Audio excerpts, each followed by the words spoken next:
নমস্কার বন্ধুরা, আজকে আমি নিয়ে চলে এসেছি সম্পূর্ণ নিরামিষ আর নিরামিষ দিনের খাওয়ার জন্য ডালিয়া রেসিপি নিয়ে। হ্যাঁ, আজকে আমি বানাবো ডালিয়ার খিচুড়ি। সেই জন্য আমি কিছু সবজি নিয়েছি, সবজিগুলো সব কেটে ধুয়ে নিয়েছি।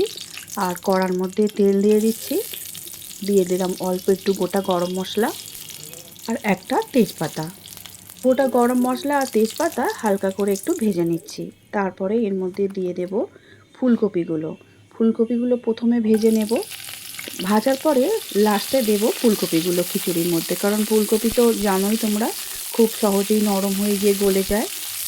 সবজির মধ্যে নিয়েছি ক্যাপসিকাম, বিনস, আলু, গাজর, এগুলো সব ছোট ছোট করে টুকরো করে নিয়েছি আর খুব ভালো করে ধুয়ে জল ঝারিয়ে রেখেছি।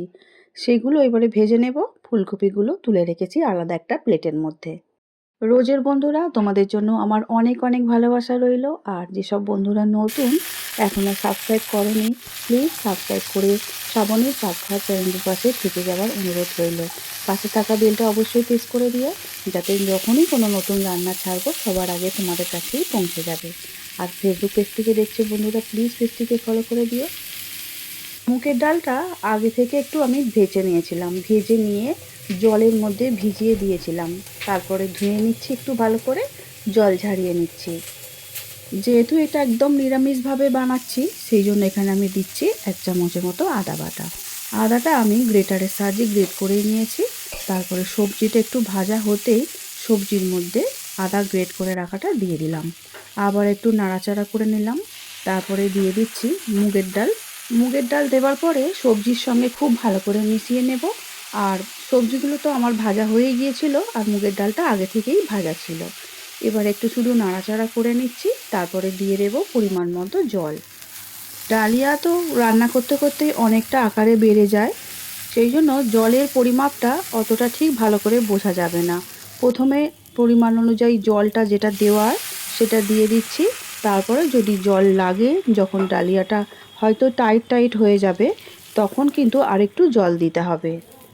কারণ সবজিগুলো সিদ্ধ হবে, মুগের ডালও সিদ্ধ হবে, এদিকে ডালিয়াও সিদ্ধ হবে, সব কিছু একসঙ্গে কিন্তু বাড়তে থাকবে। আর বেশি টাইট হয়ে গেলে খিচুড়ি খেতে ভালো লাগে না।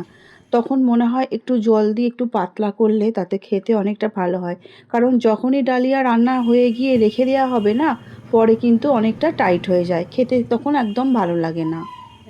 খুন্তি দিয়ে খুব ভালো করে জলের সঙ্গে মিশিয়ে নেবার পরে দিয়ে দিলাম ছোট ছোট করে কেটে রাখা একটা গোটা টমেটো। এবারে মশলাগুলো এক এক করে দিয়ে দিচ্ছি। দিচ্ছি 1 চামচ হলুদ গুঁড়ো, দিচ্ছি 1 চামচ জিরে গুঁড়ো আর 1 চামচ ধনে গুঁড়ো। এবারে দিয়ে দিচ্ছি পরিমাণ মতো নুন। আর নুনটা তো টেস্ট করেই দিতে হবে, কারণ সবজিগুলো অনেকটা আছে, ডাল আছে, এরপরে পড়বে ডালিয়া। আমি এখন সব কিছু দিয়ে 10 মিনিট খুব ভালো করে ফুটিয়ে নেব। মুগের ডাল 80% সিদ্ধ হয়ে যাবে, তারপরে দিয়ে দেব ডালিয়া। কারণ চাল আর ডাল একসঙ্গে আমি এখানে দিচ্ছি না, কারণ সবজিটাও সিদ্ধ হয়ে যাবে, ডালটাও খুব ভালো করে সিদ্ধ হয়ে যাবে। তারপরে দিয়ে দেব ডালিয়া। মুগের ডাল আর সবজি 10 মিনিটের মতো সিদ্ধ করা হয়ে গেছে, আর ডালটা একটু এখনও সিদ্ধ হতে বাকি আছে।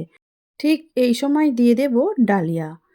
তাহলে ডালিয়াটাও সিদ্ধ হবে, আবার বাকি সিদ্ধ হতে যে ডালটা বাকি আছে সেই ডাল ও সবজি খুব ভালো করে এবারে সিদ্ধ হয়ে যাবে।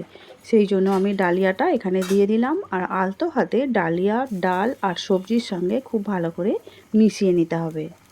নিরামিষের দিনে এইভাবে ডালিয়া রান্না করলে না আর কোনো কিছুই প্রয়োজন হবে না।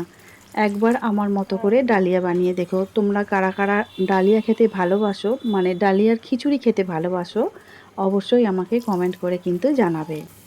দেখতেই পাচ্ছ ডালিয়া যতটা সিদ্ধ হচ্ছে পরিমাণে কিন্তু ততটাই বাড়ছে, সেই জন্য জলের প্রয়োজন হয়েছে। আমি কিন্তু অনেকটা জল দিয়ে দিলাম। জল আমি একটু গরম করে রেখেছিলাম, ঈষৎ উষ্ণ গরম জলই এখানে দিলাম। দিয়ে দিচ্ছি বেশ কিছুটা কাঁচা লঙ্কা আর ঝাল অনুসারে লঙ্কার গুঁড়ো।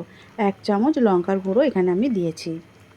এখানে আমি একটু ঝালের পরিমাণটা বেশিই দিয়েছি, কারণ যেহেতু নিরামিষ দিনে খাওয়া হবে, সেই জন্য একটু ঝাল ঝাল ভালো লাগে।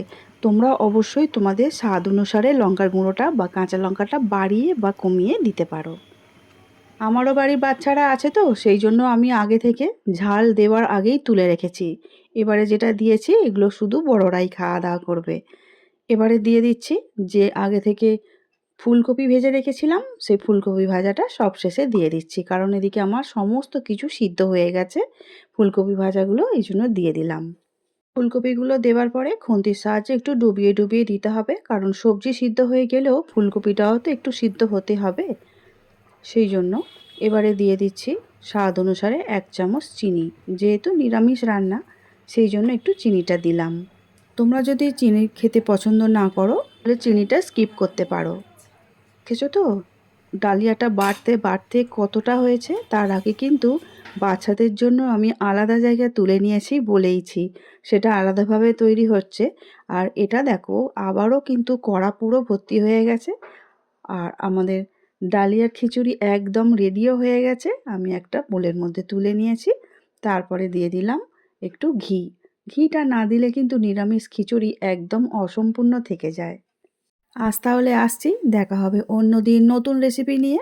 সবাই খুব ভালো থাকবে, সুস্থ থাকবে। আমার ভিডিওটা দেখার জন্য অসংখ্য অসংখ্য ধন্যবাদ।